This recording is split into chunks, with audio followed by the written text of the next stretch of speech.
Seigneur, que ta grâce, seule ta grâce. Nous voulons instaurer un état de droit. Et dans un état de droit, il y a une justice indépendante.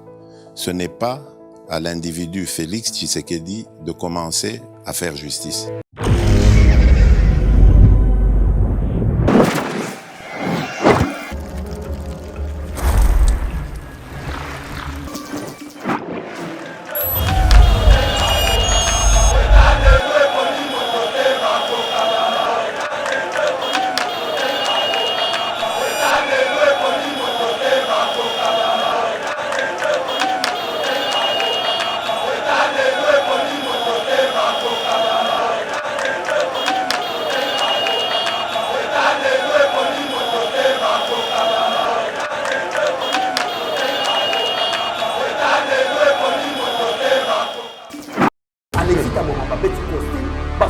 Papa. Donc, Alexis Tamoma, il y a quand même solité que Badba Bengé Papa, ok, c'est un voleur. Vraiment. Oui, il y a moi de 5 dans ma sécurité. Va surveiller ma frontière. Des millions. Il y a rien. Ça, c'est quelle escroquerie, Alexis Tamoma. Oui, il y a des millions. Bateau va dans la café. Matin, il faut la salle communiquer, mon frère. Pour nous voir que Corona est là. Félix Tshisekedi a dit que nous sommes Mbongo, il y a mon occidentaux, à donc on s'est malade. C'était des propos de Martin Faoul. Mais Martin Faoul, on a quelque chose. Moi, ce que s'est déclaré pour Naza Zambien. Et le gouvernement zambien va soutenir Moïse Katumbi pour dire que non, nous sommes là derrière notre frère qui est zambien. C'est qui? C'est Moïse Katumbi. Ok, vous voulez quoi? Nous voulons que chez Kamina de Doumanger de Korabi son ami zambien. Les Zambiens en question, c'est qui? C'est Moïse Katumbi. Ah. Mes chers compatriotes, bâtir le Congo demande du patriotisme. Nous vous invitons à vous joindre à nous pour construire notre beau pays qui est la RDC. Appel de Maman Pauline Lumumba, présidente RDC Monde, à Genève. Devant vos écrans, nous sommes à 44 318 francs suisses à la date du 20 janvier 2021. Quels sont les pays qui ont participé cette année activement?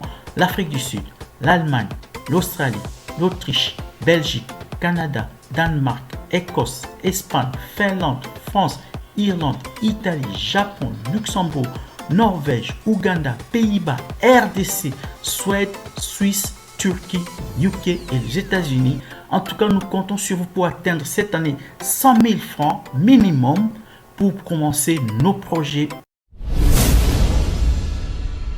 Bandeko nanga kotonga mboka esengika bolingo. Bino moko bomoni transparence to laksi bino côté mbongo. Moyibe yate, lokuta pe ezate. Alors boya to sangana to tonga mboka na biso les grands Congo. Merci. Malobaya, présidente RDC Monde, Pauline Lumumba à Genève.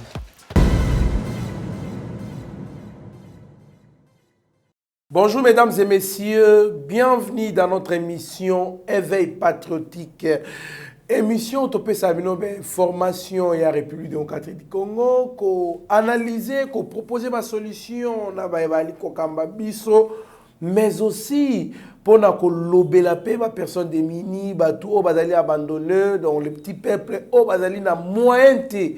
Ya kolekana ba etando lokola ba oyo boya mikie pona ko lobela matali bango. Alors les to lobela bongo matali alerte o bali ko alerte bongo peuple congolais pe ba service de sécurité ba bana ko yebela parce qu'il y a une tentative plutôt de fuite signalée que les services de sécurité veillent au mouvement du sénateur Alexis Tambwe Mwamba. Wana bali ko électé de sorte que bana un peu prudent pour na koyebela parce que tout monde qui ba bisusu pe ba kima donc ba kima ba kangela ba wana ba Brazzaville et conso. Alors il faut qu'on veille dans mouvement ya mutu oyo azali na problème la justice congolaise pe na peuple congolais de sorte que ba banako landela bakamna kitoko. Le président de la République sera aujourd'hui même, d'ailleurs, il est, si je peux bien dire, dans le Conseil des ministres, où on va examiner les nouvelles mesures, il y a une nouvelle mesure barrière, il y a ya Covid-19 troisième vague et la puissance ya makasi to le appel sous appartenance ancestrale de Moïse Katumbi à la famille royale des Bayeki pour Noël Chaniezali Bongo va communiquer mon crédibilité selon Batumisusu les chefs coutumiers qui ont témoigné, qui ont écrit l'appartenance de Moïse Katumbi au royaume na bango, comme nous pouvons l'appeler, Zali Bongo, manipulation, il y a Pamba, manipuler les chefs coutumiers pour la déclaration. On va parler aussi de Jeannette Kabila qui quitte la commission de défense et sécurité à l'Assemblée nationale au profit de Bertin Mbonzi de l'INC. Pourquoi pas paix? Tout la paix, Matali Bongo. Procureur général au Sénat, il y a quelques sénateurs autres non conventionnel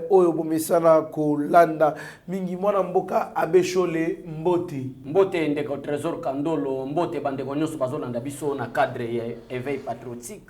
Vraiment merci chaque fois toujours les émissions toujours ba été ba remarque au bino bozo sala biso ba suggestion pe na ba appel na bino pour corriger là où il y avait des erreurs et sunga biso pour être communication et comme en perfection parce que souci na biso eza communication biso to ça na plateau éveil patriotique et kendeti na fin fo ya ngandanjika et kendeti na fo ya inchwem oyebi inchwem village natal na kota territoire. Bon voilà.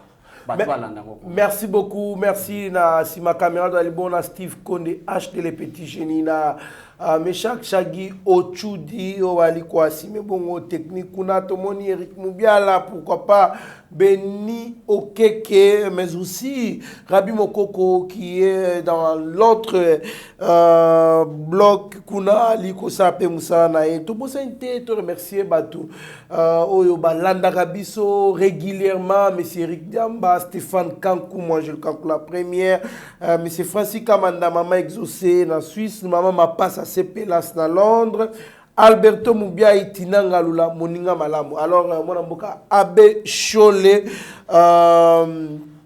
tentative de fuite signalée que les services de sécurité veillent au mouvement du sénateur Alexis Tambongo mon amboka alingi achapwa to ya nini mon amboka ndeko nanga Kabila c'était dangereux John Numbi aussi était un dangereux mais nous sommes dangereux pour les cabas dangereux c'est l'Alexis Tambwe Mwamba. Ah bon? Alexis Tambwe Mwamba si Azalaka président du Sénat avec mission ya koboma président Félix Tshisekedi. Mission ba pesa ki Alexis Tambwe Mwamba oyo. Ngana boy na toucher na makamba ba détournement.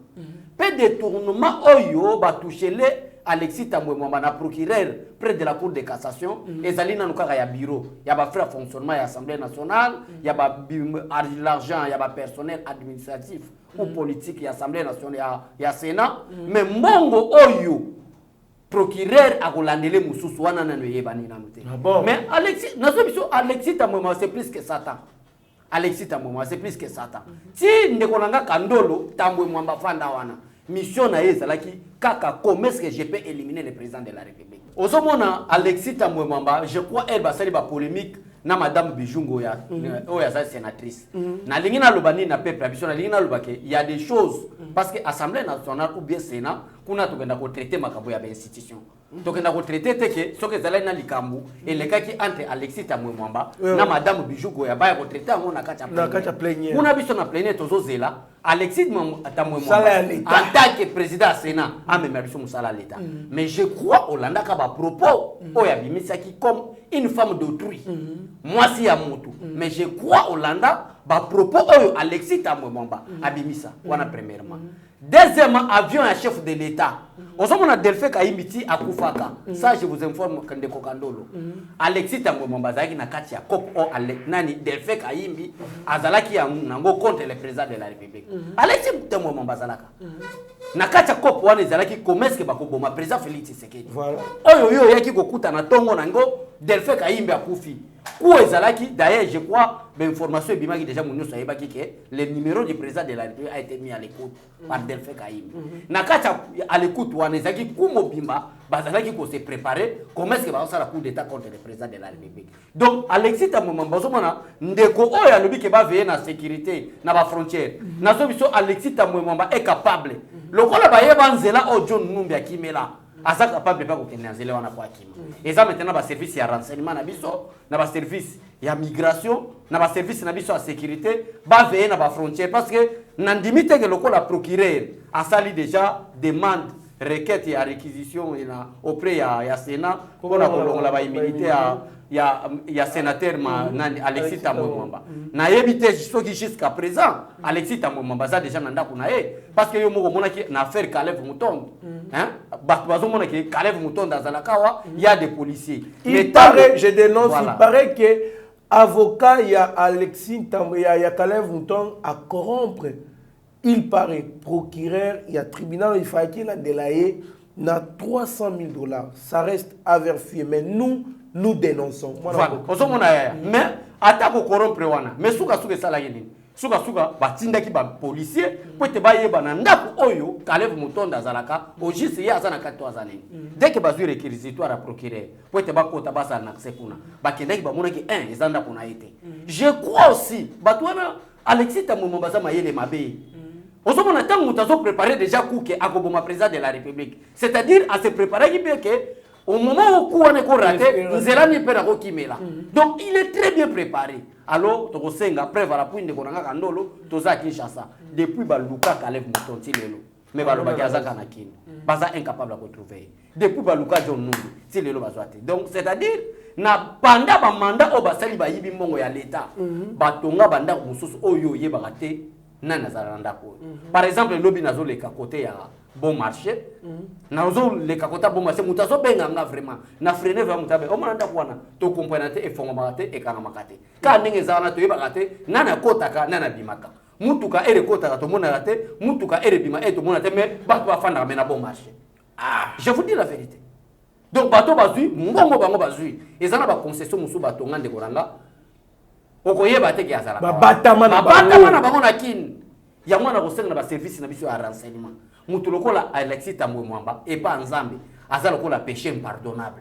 Ah bon? Alexis Tambwe donc blasphème. Blasphème. Contre le Saint-Esprit. Contre le Saint-Esprit. Donc le nom actuel qu'on peut appeler Alexis Tambwe Mwamba c'est blasphème. Parce que azala ba péché moko mon frère, c'est impardonnable. Je vous dis la vérité. Vraiment. Alexis Tambwe Mwamba mela champagne na Maniema. Dans le avion et président de la République va frapper à vous. Alexis Tambwe Mwamba bela ma champagne parce que c'est lui qui sera le président de la République. À ce là que Joseph Kabila soit au pouvoir. A son intérêt à recevoir le pouvoir à Joseph Kabila, mais à son malheur Joseph Kabila me met le peuple. Ndé yangwa na zolbake ba service na biso sécurité. Mais c'est le directeur général de l'ANR. J'ai confiance vraiment que parce que ba wile ba konga balinga baki. Ba PCA il y a CNSS, il y a OCC, en plein fleuve du Congo. Merci beaucoup. Grâce, il y a un service à sécurité, il y a un service à renseignement. Mais bon, veillez beaucoup plus, donc on aurait un service à ceux qui ont eu résidence, il y a Alexis Tambwe Mwamba, et ça déjà surveillé. Parce qu'en dehors de détournement, est-ce que vous pouvez imaginer que 9 millions de dollars pour un compte à Alexis Tambwe Mwamba? En attendant, qu'on vérifie quand on a nazana ba papa au baza ba administratif na Sénat qui sont mal payés et impayés. D'abord mal payés et ensuite impayés. Ozola nande konanga. Mais ozomona mbongo na bango. Ezo tourner na poche ya Alexis Tambwe Mwamba. 9,800,000 et quelques mille dollars. Oh Alexis Tambwe Mwamba zui. Yo yebi peinture au batena assemblée na Sénat wana. Écoutez 2 millions. Pour nous avoir peinture à Pamba. Au Tchaka peinture. Vraiment. 2 millions de dollars. Et le qui n'a réhabilitation, il y a stade de Marseille. Or que va réhabiliter Sénat Mobimbate, Assemblée, Palais du Peuple, tout bien vraiment terme. Va réhabiliter Palais du Peuple, mais va réhabiliter qu'à place Oyo, Sénat va se jaka. Donc sur facturation. 2 millions de dollars. Ata escroquerie. Voilà muyibi munene makasi. Voilà muyibi munene. Alexis Tambwe Mwamba. Voilà détournement penza nde yango. Voilà. C'est là ba info biso toyoka que herba moni e bato ba mona Alexis Tambwe Mwamba mwana muke erazoya ba mona ye. Azaki na système ya kongola nzungu ata mama kolamba. Ne memi etina ba institution à l'état aban azobanga pete 2 millions. Kandoro nazo biso makamba solo tolo ba 2 millions na munoko.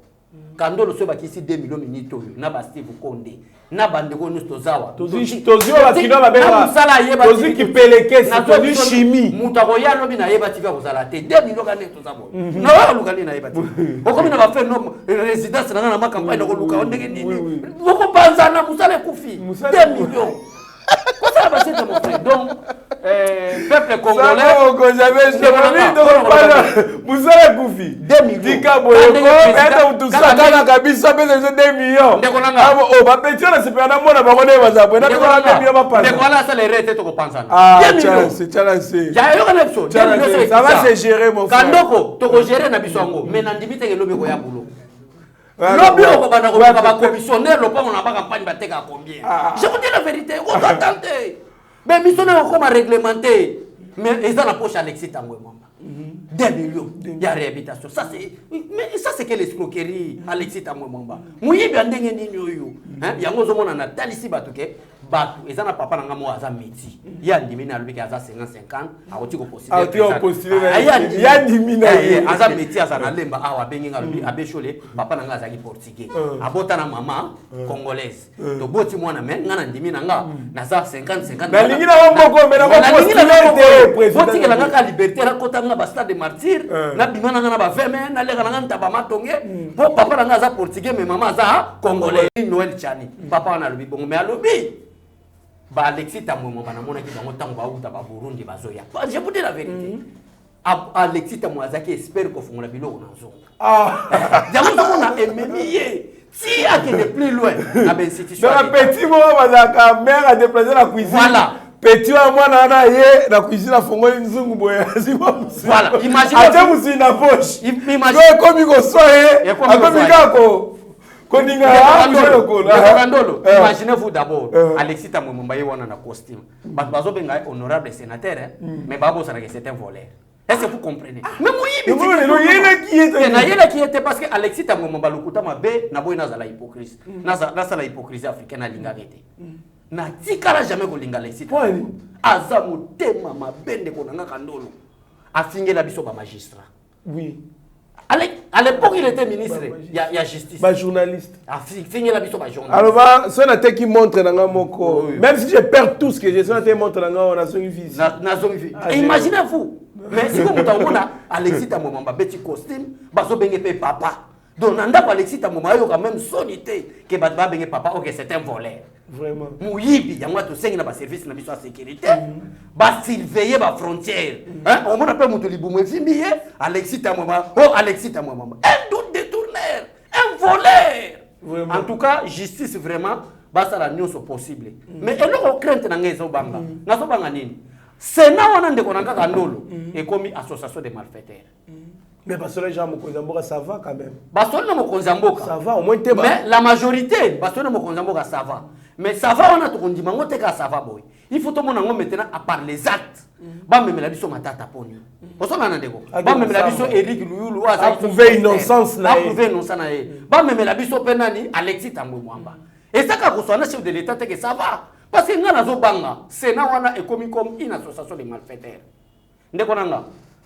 C'est le jour où on lève ma immunité, on a vu tout aux Alibanda, on a peuple aux Alibanda total. Ce qui va lever ma immunité, toi aussi là là. Oui, toi aussi là là, ça c'est d'abord il faut te expliquer. On a les peuples souverains.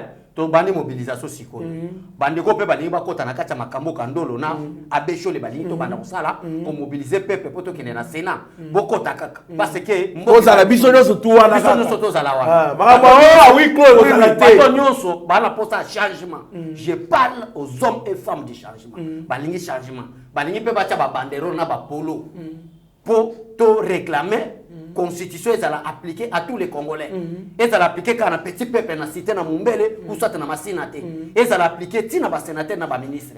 Comment est-ce que moi na yibi moi na kuluna ayibi likaba desa bazo ba mesure makasi. Ça batini na service national qui on ça. Yo kana ndeko moi na o ya service national. Ake militaire. Est-ce que na ye na Alexis Tambwe Mwamba, na Matata Ponyo, na Eric soki rulu azaki kester ya Sénat banani bakokende na service national mieux vaut bana o bakena service national batika bango bazwa Alexis Tambwe Mwamba akende nde kuna sa place masango asala masango oui mais ozomona bazotika bana bato po ayibaki likayabo po à cause ya nzala oyo régime ya Kabila esalaki biso mwana koma kuluna mwana koma fazer la majorité c'est 100% ya bano baza ba fazer ndeko nanga kandolo baza bana oyo mais gestion où l'état congolais à l'époque ya régime Kabila ba contribuer na kozala banini parce que mbongo oyo baninga ba en éducation pour être gratuité enseignement ou ezali constitutionnellement gratuit ba appliquer yango esengelaki mbongo oyo Alexis Tambwe Mwamba azalaki koyiba mbongo oyo Matata Ponyo azalaki koyiba mbongo oyo Eric azalaki koyiba mbongo oyo Bandreki Mbuta bakeko batama na Sénat baza koyiba balinga batango na service ya enseignement pote bana oyo bakomi bakuluna wana bazwa une bonne éducation mais ba sénateur baza kotango na poche wana sénateur Alexis Tambwe Mwamba sénateur Matata Ponyo bazo tango na poche avec intention que un jour même soki justice alandeli biso tokozala toujours protégé par les immunités parlementaires nde yango na bato nyonso basepeli na idée oyo Kandolo apesi que to mobiliser peuple kobenga biso koleta ba bandrole kota na polo na yo kota na banderole na yo to appliquer article 5 ya constitution où il dit que la souveraineté de l'état appartient au peuple congolais peuple congolais alingi nini peuple congolais ba lever ba immunité na bango surtout oyo ya ba honorable sénateur bazako yiba mbongo ya l'état basala nini ba longola bango pour être justice so bango oyo alingi kota Kandolo il faut to marteler wana bande konyoso bakota vous êtes à Lubumbashi à Likasi na village natana na Intueme na Idiofa partout on y partager pourquoi pas les États-Unis la France l'Europe tout entier ou le monde entier on y sabengami citoyen congolais alingi kota na makambo yo poto vulgariser message kota mutona pour soi responsabilité ne peut être tonga. Merci beaucoup Mboka Besho les ali pasi mingi komona tata mukola kuiba mbongo l'état na soki apembe Sonia bana oyo ngai na ko kata bana nga soni po bana nga ba masa na bango bazoka ke tata na bino aiba kambongo ya l'état quel soni, quel degré mouibi. Mais Azo les capé na Sénat, Azo appelle le oh mais c'est le président. Azo le bapé. Azo t'appelle le boko. Oui. Ça c'est quel pays, ça c'est nous sommes maudits ou quoi.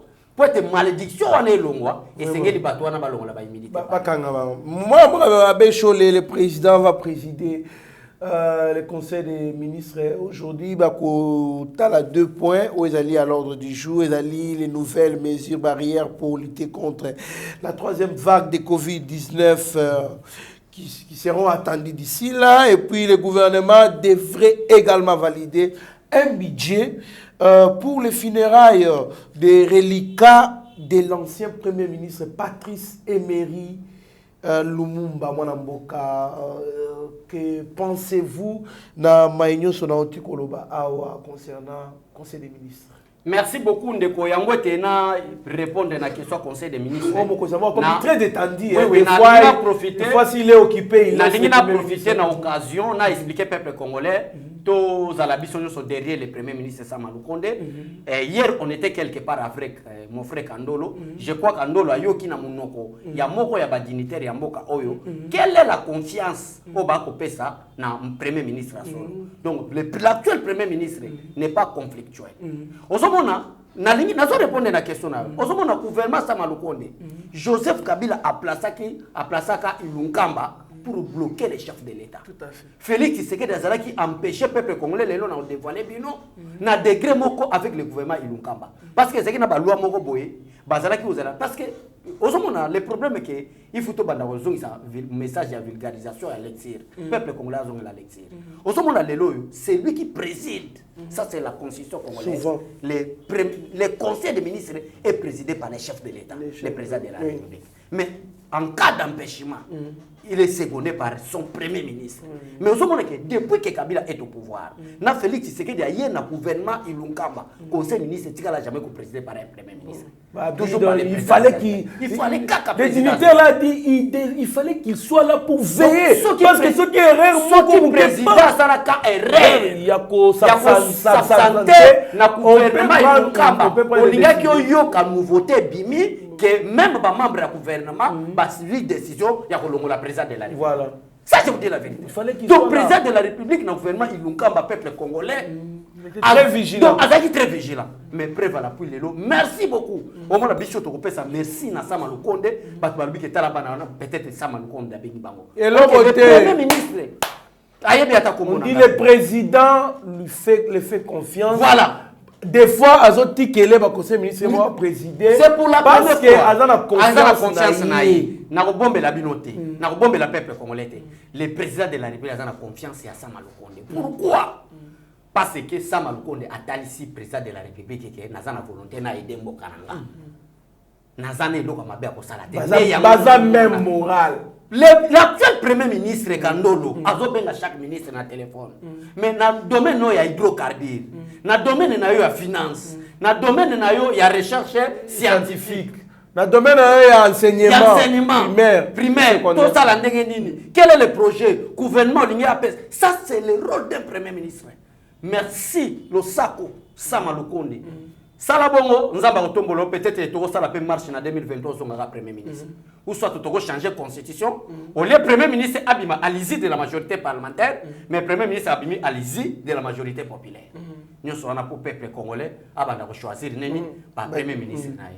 Alors conseil des ministres les deux je crois conduit par le premier ministre. Je crois les deux parce que le président sera là. Souvent des fois il commence et puis il laisse le premier ministre continuer comme ça. Alors tous c'est la résolution. On a profité de la décision au bas au côté de la conseil des ministres ils allaient par rapport il y a des gestes et barrières parce que ils en a ba nouvelle troisième vague, il y a COVID-19, alors il faut prendre des nouvelles mesures barrières. Peuple congolais, restez chez vous.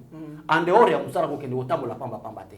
Parce que ngana golobela, il faut to pèse information malade. Osomona les loyo maladie oyo, c'est d'abord satanique. Satanique et deuxièmement, les puissants. Balingi balongola main d'œuvre africaine à Europe. Osolanda et les Africains, donc ça l'Afrique, ça les Africains, Europe existait. Que ce soit dans les entreprises, que ce soit partout dans l'administration, ce sont les Africains. Qu'est-ce que nous devons faire pour affaiblir les Africains? Il y a un moment où même dans les lois, peuple congolais, tous les présidents Malam, tous l'actuel ministre de la Santé, il y a le gouvernement Warrior, Malam. Tu profiter de nos cas, gestes et barrières pour être makambo kende liboso. Merci beaucoup, mon ami. Martin Fayulu peut être aux Atonga. Oui, aux Atonga. Martin Fayulu a télémé la coronavirus. Martin Fayulu a yébi sa peuple congolais. Mais silence radio. Silence, tikananou. Osomona. Muso ke avec mokonza mbo mtazaki. Muto lokola Martin Fayulu na linga kotanga komone mikolote. Parce que c'était mort politique. Mais na lingi na tête c'est ka peuple congolais. Bato bazalaka aveugle. Martin Fayulu a communiqué mon frère. Pona koloba ke corona ezate. Félix Tshisekedi azokende kozwa mbongo ya occidentaux azokosa ke maladie là. C'était des propos de Martin Fayulu. Mais Martin Fayulu wana aki kozwa vaccin ya Covid. Mais azako pousser peuple congolais bazwa vaccin. Premièrement. Deuxièmement, azalaki sait que Martin Fayulu alingi peuple congolais. Alinga peuple congolais zwa maladie ya corona wana akufa po yabeta maboka le kitala Félix azo ça quoi ça de l'autre. Est-ce que vous comprenez ngande ko peuple congolais? Donc bolimbisa ngaso na tangi eloko kombo ya muto wana. Merci beaucoup mon mboka muto kaki toujours aussi de la congolité non Moïse Katumbi n'est pas congolais puisque Noël Tchani a lancé il a réfléchi donc si le plan vraiment national ça a indexé quelqu'un à réfléchir en tant que congolais que non il y a des conséquences néfastes par rapport à la gestion du pays avec des étrangers. C'est ainsi que Noël Tchani qui Baluka va sécuriser le président de la République dans la fonction Missoussou, ministère de la souveraineté et toutes les institutions. Voilà. Il a réfléchi, il n'a pas indexé. Tant combo ya mutu té. Mais il y a les gens, il y a quand il y a Moïse Katumbi.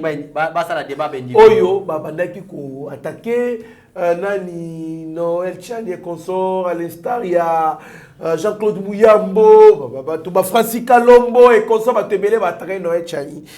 Alors tout le monde to lali to la muki ka ndenge bakina baloba to moni chef coutumier ya nani bayeki alamuki basali bakomi lettre basali communiquer pour attester l'appartenance de Moïse Katumbi na royaume na famille royale de Yeki de Bayeki.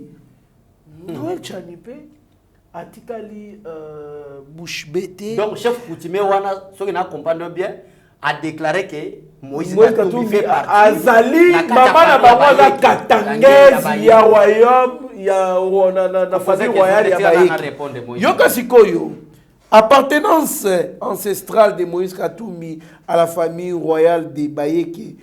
Pour Noël Chan, c'est un communiqué qui manque de crédibilité au vu des évidences abondantes attestant les contraires, dit-il. Donc, pour Naye, ils ont communiqué pour une crédibilité puisque Makamo est belé. Il y a Moïse qui sont contraires. Il y a Oba Lobi. Moi, je suis catholique, je suis corrompu ou soit bonne foi dans Bango ya Koluka pour témoigner que non, Moïse Katumbi a été bonne foi. Mère Katangès. Non. Bah, chef coutumier, d'ailleurs, nationalité, et puis c'est chef coutumier. Ce n'est pas d'abord. Et ça, ce sont des apprentis qui apprennent la politique. C'est prouve. Ça s'éprouve. Ça s'éprouve.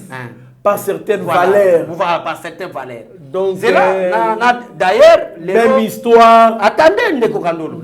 Pour la première fois, je confirme que Moïse Katumbi n'est pas notre frère. Mais il est venu faire la politique au Congo. Ça, c'est clair. Moïse Katumbi s'intéresse à la politique congolaise, mais il n'est pas de nous. Pour la politique n'a pas de limite parce que nous avons aussi des ministres congolais qui habitent dans d'autres pays. Et nous avons aussi comme la sœur au premier ministre en Italie. Comme la politique n'a pas de frontières, on a accepté Katumbi comme l'un des politiciens congolais, mais il n'est pas de nous. Ça c'est premièrement. Est-ce que Ndeko Kandolo, au yébi que Moïse Katumbi akanga ba minéraux ya Jekamine na Zambie en complicité na Zambie et le gouvernement zambien parce que balingi o ma babiloko na bomba ki ngo ba misile no conventionnel na attaquer Moïse na 2023 le lo ko bato baso la tete na bandi ko bimisa ngo pona buka ekaka débat ngo buka zela na isika yo Moïse Katumbi était exilé de Laurent Désiré Kabila. Boyebi pourquoi Moïse Katumbi est exilé à Laurent Désiré Kabila? À cause d'intérêt égoïste. Moïse Katumbi, c'était un égoïste. Sûrement, il est à Paris juste après la mort de l'assassinat de Mouzé. Mouzé Kabila a chassé Moïse. Et Moïse Katumbi a s'exilé en Zambie. Après la mort, il y a Laurent Désiré Kabila. Moïse Katumbi a celle de retour pour coopérer avec Joseph Kabila. C'est la raison pour laquelle n'a pas sa explication au peuple congolais que Joseph Kabila n'a jamais été le fils biologique de Laurent Désiré Kabila. Parce que son père était vivant, ne coopérait pas avec soi-disant homme d'affaires Moïse Katumbi. Voilà premièrement. Deuxièmement, Moïse Katumbi a bloqué les minéraux à Jekamine. Pour dire que Wana avant Laurent Désiré Kabila Koufa. Voilà Moïse Katumbi était zambien. Il fait. Bon, c'est qui en tout cas. Ça, il ne faut pas blaguer avec les peuples congolais. Moïse Katumbi s'est déclaré pour dire que Naza Zambien. Et le gouvernement zambien va soutenir Moïse Katumbi pour dire que non, nous sommes là derrière notre frère qui est Zambien. C'est qui? C'est Moïse Katumbi. Ok, vous voulez quoi? Nous voulons que Jekamine a dédommagé de Korabi Sonani Zambien. Les Zambiens en question, c'est qui? C'est Moïse Katumbi. Ah! Papa, pesa Moïse. Babiloko ba dédommager Moïse na nde yangwana ti lelo Jekamine ko ya faillite parce que par baction belé et que na dommage intérêt o ba pesa ki a un Zambien au nom de Moïse Katumbi. Mais aujourd'hui c'est lelo badoki ba moni que Laurent Désiré Kabila Koufi ake ko coopérer na soi-disant moi na Moïse. Est-ce que moi mon père est mort? Et que mutu ataxa tata nanga pour être moko ya ba entreprise ya mboka nanga ouais kotisa ka mbongo ekwe ya faillite à cause d'un Zambien lelo Zambien ngo ayeko zonga mbala mo Joseph Kabila tiena ni gouverneur Moïse Katumbi azongi congolais mboko ezaki yango zo mona Félix Tshisekedi asa combattu attendez Congo est comme une frontière des escrocs et des aventuriers mutu moko boye papa na Zambie maman ne Zambie a été déclaré non j'ai fait la politique au Congo. Et bah, Congolais peut pas il est soutenu par des Congolais. Non, il est soutenu par des Congolais parce que la cause de la mégestion, il y a régime à Kabila. Peuple congolais, Koufa Lanzala, les Français, le ventre enfamé n'a pas d'oreille. Moutou a son kokoumi sa Moïse Katumbi, c'est quelqu'un qui est enfamé par la famille. Parce que Moïse Katumbi n'est moutou, son makasaki à l'osso pour aller en anda kunaye. Ndé Moïse Kangi Bango. Biso ba obiso tozo terminer parce que nous sommes conscients que qui congolité na biso tokoteka ngo jamais. Mais la majorité des Congolais ba teka ki congolais. $5,000 ba $10,000. Moutou qui mouta teka ki congolité. Moutou la dof muzito teka ki congolité. Ils sont capables pour la balkanisation de la République. Et nous sommes conscients. Kandolo, tu es conscient, on est conscient que en dehors de la Congolais tu reçois nationalité mususu. Attends la commune français, ba ko ben français d'origine congolaise. Ba changer la nationalité. Alors lelo ba yeki, ceux qui ba yeki parce la déclaration que Moïse est de nous. Ça c'est blagué avec tout un peuple ou blagué avec l'affaire coutumier en République démocratique du Congo. Coutume na biso bolito teka na bazambi. Vraiment. Ça c'est quel coutumier oyo? O ba coutumier kabila za ko nommé to ba coutumier oyo. Ba chef coutumier pe belé pe ba pe histoire té. Kandolo, naza vraiment désolé. Ce qui m'a continué à faire la commission, on a fait un Théo, parce que comment est-ce que le chef coutumier peut faire une déclaration pour dire que nous sommes tombés de nous? En attendant, si aujourd'hui, Jekamil est en faillite, c'est à cause d'un Zambie au nom de Moïse Katumbi qui avait demandé dommage intérêt à l'époque. Laurent Désiré Kabila était chef de l'État. Quand est-ce qu'il s'est fait déclarer comme Congolais maintenant? Parce qu'à l'époque, vers le 98, 99, on lui a dédommagé comme citoyen zambien. Citoyen zambien. Quand est-ce qu'il est devenu avec un grand soutien de la Zambie. Ils ont passé pour les Congolais pour soutenir les étrangers. Mais un jour, l'histoire retiendra que ils ont catégorie tout le monde. Parce que nous sommes... Moi, je suis en train d'écrire. On compare tout ce qui s'est fait dans la vie. Chaque jour, au moins à deux phrases dans ce que j'écris de la vie politique du Congo. On écrit comment on a mis surtout dans la boucle dans la Kumarana. J'écris chaque jour dans au moins deux phrases. Si on a raté, attends 2 jours, 3 jours, on a un week-end. J'écris. On écrit. Tous les journalistes, pas journalistes, étrangers, on écrit. Kandolo, lumière. Non. Molili. Là, j'adresse directement au président de la République. Bateau cajolet président Lelo. Lobby avant 6 mois à présidence. Nous sommes à la compte du président de la République. Avant 6 mois avant les élections. 6 mois avant les élections. Bateau nous sommes mono. Na boy na ngana tanga bakombo ba. Na ministre misuso bazali na gouvernement. Ndekolanga Kandolo, ndekolanga Shadrack bomba émission yo. 6 mois avant to koma na date ya élection. Bateau nous sommes na bateau nous sommes même na union sacrée. Bateau le président de la République. C'est pourquoi je profite de cette occasion pour demander au président de la République. Il y a d'autres fonctions qu'on ne peut pas donner, même à un allié, tel que la RTNC. Oui. On ne peut pas jamais donner la RTNC à un allié. Ça revient à l'IDPS. RTNC, il faut que l'IDPS. L'IDPS. On a obligé. Pourquoi? Parce qu'il faut une personne de confiance. C'est l'unique chaîne qui atteint tous les coins et les coins de la RDC. C'est l'unique chaîne.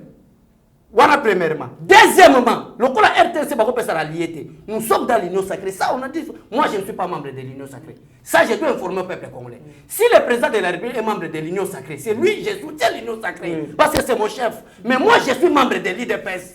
Je ne suis pas de l'Union sacrée. Parce que ça, c'est une carte de l'Union sacrée. Non, c'est la carte de l'Union sacrée. Mais au nom de la majorité parlementaire qui est conforme à la constitution congolaise, le président de la République a sa majorité pour voir les membres du gouvernement et les premiers ministres. Nous soutenons l'Union sacrée, mais je suis en soutenant l'Union sacrée, mais je ne suis pas de l'Union sacrée. Alors, mais c'est le président pour titre. DGDA, Direction générale des douanes et assises. Président de la République, on peut faire n'importe qui.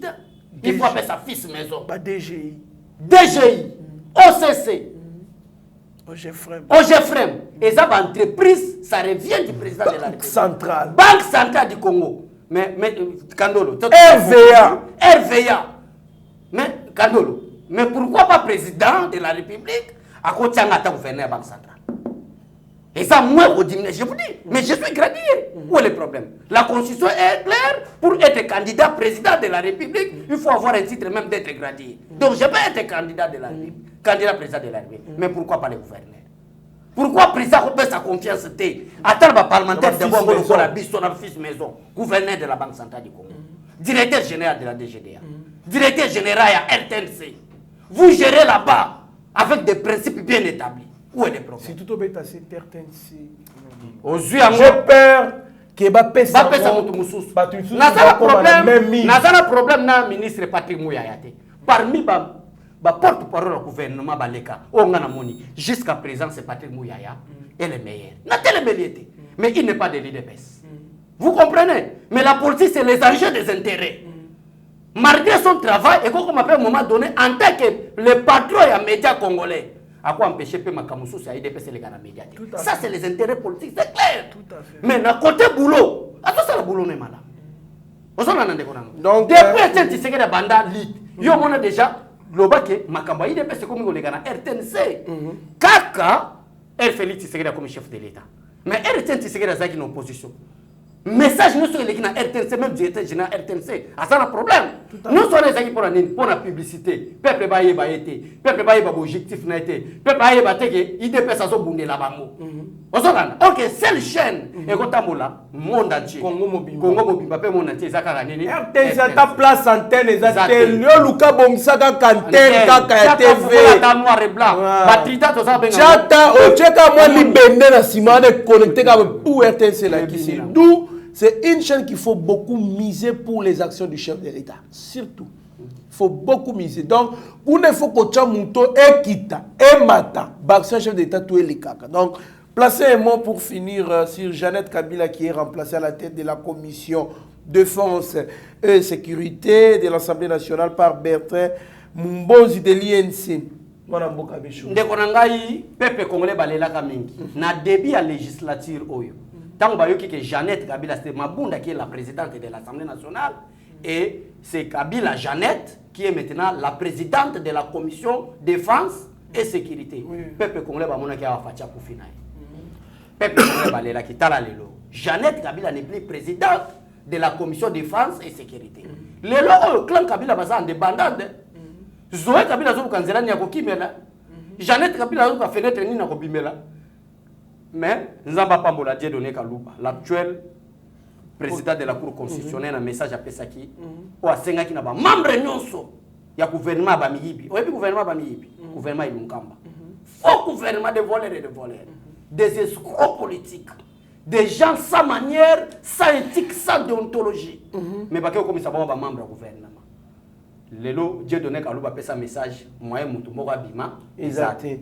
Na mnogambo na biso baluba aintanu kapa ainsist kapa to mona ki o ministre là okotika na peka wana ti to kokangilo peka wana. Merci beaucoup Mboka Bécholé. Le député provincial Peter Kazadi a échangé ce jeudi 10 juin 2021 avec le ministre des hydrocarbures Didier Boudimoussir les multiplicités de pompes à essence sans respect des normes à Kinshasa. Mboka ba station ali kobota lokola mayebo na Kinshasa ba tenir pe compter à ba quartier ba tout bazali konso nani ali côté kababi Lubumbashi pe ba station ali kobota lokola mayebo. La prolifération des stations dans la ville province de Kinshasa, dans la ville de Lubumbashi, nani ali côté ka biloko na ali kopesa bétranger ba biloko wana. Donc député provincial Peter Kazadi qui n'a pas ministre hydrocarbures et santé publique pour la Koluka. Nani fa Kinshasa, wana nazo adressé na gouverneur de la Kinshasa. Oui. Ozomona Gentini Ngobila vraiment trop c'est trop hein, trop c'est trop. Kinshasa est non éclairé. Voilà. Ozali ba milieu kotaka, okoko en contact na une entreprise voire même internationale de sorte que ba éclairer Kinshasa. Vous pouvez étudier uniquement éclairer Kinshasa. Biso to koli ba minda to ke kotanga na balabala. Ceux qui couraient à Madame, on a vu na balabala. Éclairage public, comment Kinshasa n'est pas éclairé? Nous vivons dans Kinshasa. Mais si vous avez un gouverneur incapable, un incompétent, mais tu as un rôle, Kinshasa n'est pas éclairé, toujours Ngobila ne voit pas. ça c'est la cas et au poussana vers ma fête. Asali ba décor moko boya boule que il y a jet de lumière et comme ça en attendant c'est pas important matongia na bakauka ba lemba awa même lemba oyebi ke na ba commune ya ba intellectuel na kati Kinshasa ba benga lemba commune ya bana nchi ba résultat to za ko tala mona si commune ba étudiant commune ba étudiant ozona na ndeko mais lemba de mais to partout moulili eza et quand on même so de mouton bitabe moi mboka mine déjà kokaté mine déjà kokaté est-ce que vous n'éclairez pas la route vous allez dire c'est le chef de l'État non. Nous devons dire la vérité que Jantini Ngobila zo kokatele. Alors ko kamakamute. Le problème c'est quoi ndekonanga? Jantini tala musala Jantini Ngobila zo kenda. Jantini Ngobila rôle nae, il ne voit que ses intérêts, atondi sa compte bancaire, akoma na mbongo belé, dès que député provincial moko azana poste ko tia moson de sentir contre ye, babandi ko lukisa na corruption ba jip, banini mboke kufa peuple kufanzana. Mais tala musala gouvernement zo luka banda sana. Création ba station. Est-ce que c'est admis à un gouverneur? Nde apesa Babengoni, code de construction, Babengoni. Après, c'est autorisation. Autorisation à construire. Est-ce que de construire une station? Est-ce que et puis ça vient à gouverner? Mais à aux hommes na Congo, mutaso sala ngona Lubumbashi maire de la ville. Maire de la ville. Maire de la ville. Attendez. Mundele. Maire de la ville à Lubumbashi Mundele. Mundele. Ba couleur mo na ba Moïse Katumbi. Mundele. Ba couleur mo na ba Claude Munyamugabo. Na nani? Batoni wana nani? Nani? Jean Muyambo. Couleur mo na Muyambo. Oh, Yumboka nini Mundele, maire de la ville. On est à sa ministre, maire de la ville, ça. Oh, Balamboka, parvenu. Parvenu, maire de la ville. Maire de la ville. Dans la Moussala, la Bango, ça, la peuple congolais. Nous avons, Yaya. Station sur explosée, c'est tous les quartiers qui ont endommagé. Ils ont des millions. Des milliers plutôt. Station sur les endommagées. Il faut autant à 5 mètres carrés. Au place Bakou et Kosalem. 5 km carrés. Place Bakou et Kosalem. Mais dans la station, sans les normes respectives. Sans normes. Mais sous autorisation du gouverneur Jantini Ngobila. Jantini Ngobila comme gouverneur de la station. Ça c'est quel pays ça? Kinshasa, Bopeto, Alembi. Kinshasa, ça sent mauvais. Non, Kinshasa, et ça on a photo la vérité. Mais Moussala, Jantini Ngobila Amoni. Et Zalika Moussala Nini, qu'on crée la station. Oh, Nekonanga. Je crois que vous êtes informés. S'il y a des ministères au président de la République qui ont que lobby et comme Makassi, ils ont hydrocarbures. Mais façon le chapeau quand même dans Moutali au Kambango, il a des ambitions. Voilà. On les voit en mouvement, regardez, tout le temps il est en voyage. Pendant qu'on servir, il y avait des équilibres de prix dans Kassai.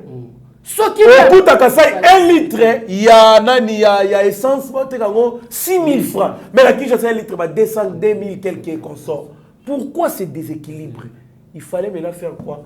Réfléchir sur le plan politique. Pourquoi la Kassa est trop cher, mais la police de quoi Lubumbashi n'a Kinshasa moins cher. Voilà, nous sommes des mauvaises politiques. Au Solanda, talaka ndenge tozawa na domaine ministère hydrocarbures. Même ma station biso to lobelawa. Ezali na sous contrôle du ministère hydrocarbures. Mais comment la station ezotongama? Le ministre hydrocarbures a évité. Au sous gouverneur ou soit maire de la ville Moutazo Salango. Lokola na Kinshasa Moutazo Salango nani? Jantini Ngobila. Mbongo achaka wapi to éviter. Jantini Ngobila comme munene. Akomi na santé makasi par rapport ndenga utaki yumbi. Merci beaucoup. Millions de comptes à tout le monde à Taminda et compte à Kinshasa Mobimba.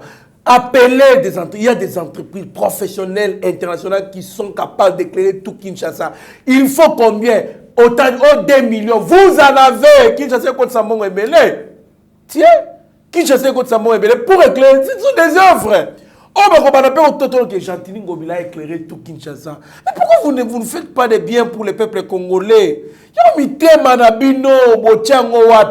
Ah, ils ont passé. Bon, parce que ma groupe, Jantini Ngobila va groupe amener les courriers qui datent, bas station bas créer Kabira zo kayo fele. Asoma ba groupe amener ka gogo. Okukuta tembo oyo. Na moment ya ka Joseph Kabila qui 2000 francs, 2200. Dans le moment président c'est que 3000 francs. Et là sabotage. Pourquoi? Okukuta Bralima akia telemisi week-end ba akia telemisi ba mituka ya nani ya masangana devant nani lupango ya ministre bakitisi ba pesi ayo ba pesi yo masanga et bon au peuple Merci beaucoup, Tokomi na Souka émission. Merci vraiment de En tout cas, merci na Batunios Toubalanda Kibiso, M. Philomele, Dr Mayele, Batebele Francis Kamanda, Vicky Monama, pourquoi pas M. Fleury Diankam Nama, les banquiers, na Papa Félix Sikumala, na États-Unis. Donc, vous allez bien, vous allez qui est TV, tozali kaka wana pona ko servir bino ko pesa bino information pe ko analyser ko critiquer pe ko proposer ba solution to critiquer ko présenter to proposer une solution à côté en contact na ba entreprise internationale au ba kiko ya ko créer Kinshasa Mbimba. Donc moi na mboka Becholita caméra Steve Konda acheter le petit génie na Shagi Ochudi au pesa malobana suka. Merci beaucoup Ndeko Trésor Kandolo, merci staff technique ya Yeba TV Mobimba. Depuis DG Shadrach, Mitterrand Naya, Pasteur Gili, Steve Konde, Shadrach, Eric Moubiala, Bandeko Nyonso, Tozanabino, Nakati Éveil Patriotique, voilà, Tokomina Souka. Si Nabiso, Nazana appartenance politique, c'est vrai, l'IDPS est parti. Mais nous travaillons pour l'intérêt du pays, nous travaillons pour l'intérêt de la nation congolaise. On travaille mal pour l'intérêt en Boka, Tokoloba Bola Munayo. On travaille mal, Tokoloba travaille mal, le Kola, Gentini Ngobila, a commis cible Nanga. Gentini Ngobila comme cible nanga. Chaque émission na koleka, il faut na mona bopeto réussir, kin bopeto réussir, il faut na mona éclairage et bandi au compte na ville Kinshasa, il faut na mona sécurisation, il y a peuple na bien naé. Na ville Kinshasa parce que ça dépend de votre gouverneur. Tant que na mona ngote, Gentini Ngobila est devenu le cible. Merci beaucoup moi Mboka Becholé, merci na batunyo so balanda biso bozaki tellement ébélé au se positionner qui devant ba écran na bino po bolanda émission éveil patriotique bo za la brancher sur Yeba TV bo za décider mieux vaut être maître de silence que plutôt esclave de ses propres mots. Merci. Seigneur, que ta grâce, seule ta grâce. Nous voulons instaurer un état de droit. Et dans un état de droit, il y a une justice indépendante. Ce n'est pas à l'individu Félix Tshisekedi de commencer à faire justice.